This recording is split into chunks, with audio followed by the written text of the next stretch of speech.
And no, we're good. John, Are you on me? Yeah. Okay. We are here. We are.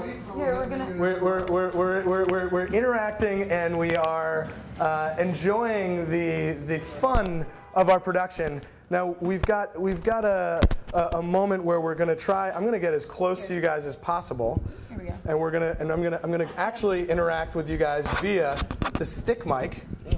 And I'm gonna ask you guys questions. 70s. And I'm going to make sure that that we're going to do this, and we're going to do it old-fashioned. And I'm going to come in, and we're getting sound on this guy, right? Perfect. So, tell us what's going on in the gallery right now.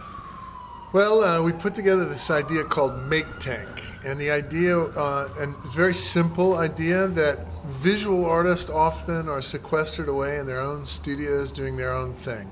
They don't often get out, work with other people, do things with other people. And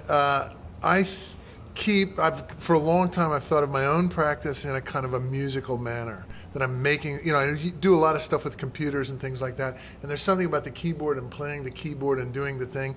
And so I began to think, maybe this is an extension of an earlier project, but I began to think, what would happen if I got 3, 4, 5 people, whatever, together, and we acted like musicians.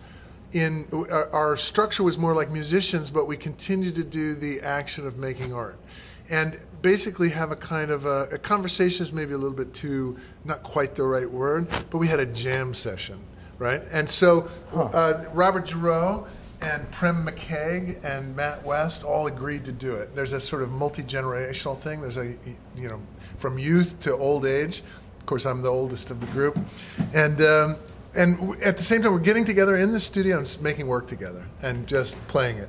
That's the idea. So you say the music is the comparison to the gesture of you guys playing together. So if you were to give us a sound of like what kind of music right now it's radiating, how would you compare it in a genre sense right now?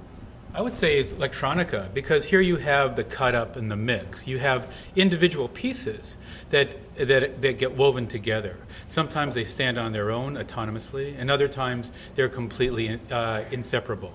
So I would suggest electronica. Electronica. So electronica and with a jazzy feel. I mean, are you getting more? Is it reverb or is there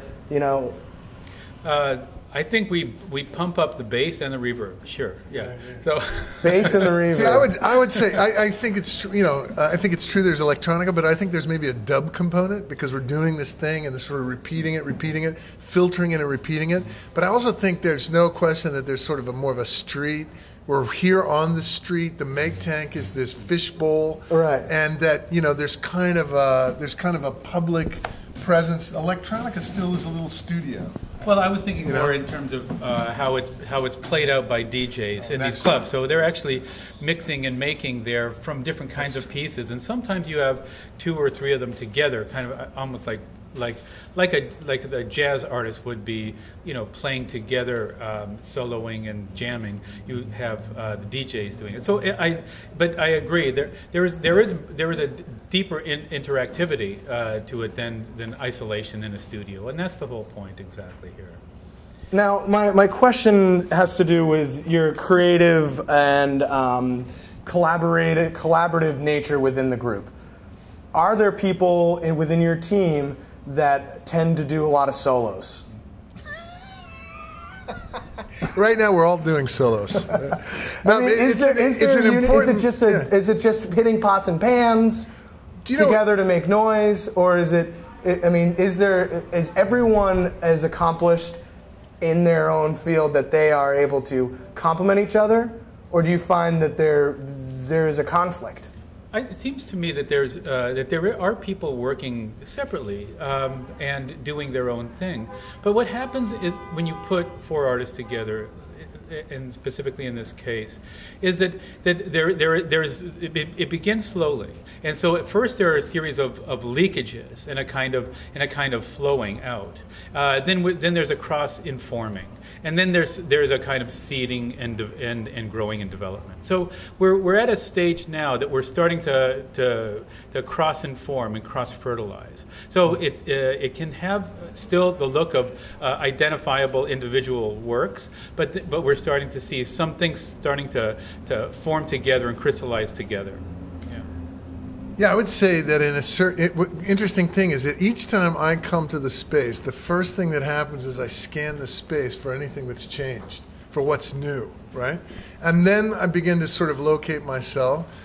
Somebody hid one of my pieces from me the other night, and I spent about a half hour trying to find the damn thing. And then I called him up and said, "Listen, if you're going to break my work, you should give me a ring and just to give me the heads up that you broke it." And then, of course, there it is integrated into one of the works, and I missed the whole thing, you know? So, I do think that it's happening more subtly, and it might primarily be happening to us. It might not be visually immediately manifest. Like, you may not be able to come by and say, "Well, I see that you've integrated now." But actually something begins to change in my mind or Robert's mind or one of the other practitioners' mind. And that's the beginning of the evolution. Yeah, and I think that's precisely it. It's about developing, and it's kind of what you guys are doing too. This notion of interactivity or participation isn't necessarily like evidentiary.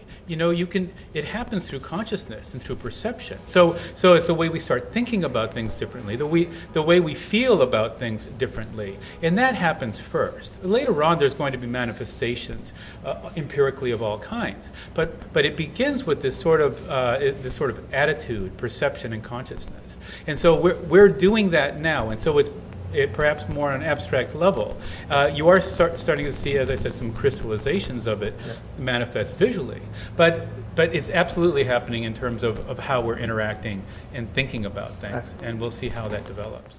I have a question regarding, for me, the perceived intention of what you guys are setting up, it's almost like you're getting several people into a space, and you'll feed off of their work, they'll feed off of your work, with the expectation or hopes that you create a breakthrough. Do you guys see any creative breakthroughs? Have you experienced any creative breakthroughs personally and as a group?